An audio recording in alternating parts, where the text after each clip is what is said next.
अध्याय 7.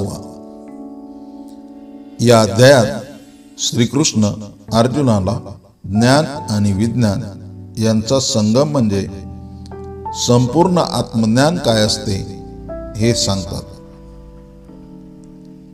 श्रीकृष्ण म्हणतात, या जगातील सगळी सृष्टी माझ्याच 8 घटकांपासून बनलेली आहे. पृथ्वी, आप, तेज, वायू, आकाश, मन, बुद्धी आणि अहंकार. पण ही माया आहे. या मायेमागे एक अदृश्य दिव्य शक्ती आहे. ती म्हणजे मी, म्हणजे परमात्मा. जो या मायेला ओलांडतो त्याला सत्य परमेश्वराचे ज्ञान मिळते.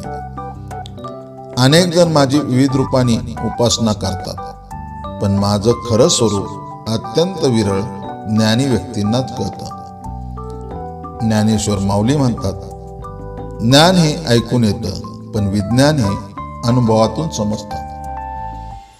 जेव्हा भक्त पूर्ण श्रद्धेने साधना करतो तेव्हा त्याच्यावर माझी कृपा होते आणि मी त्याला स्वतःहून कळतो. श्रीकृष्ण स्पष्ट करतात की सगळी सृष्टी माझ्याच अधीन आहे, पण अज्ञानामुळे लोक माझं खऱ्या स्वरूपात दर्शन घेऊ शकत नाहीत. खरे ज्ञान म्हणजे केवळ पुस्तकातील माहिती नव्हे, तर ईश्वराच्या अस्तित्वाची अनुभूती होय. विज्ञान म्हणजे त्या ज्ञानाचं प्रत्यक्ष अनुभवात रूपांतर, आत्मसाक्षात्कार.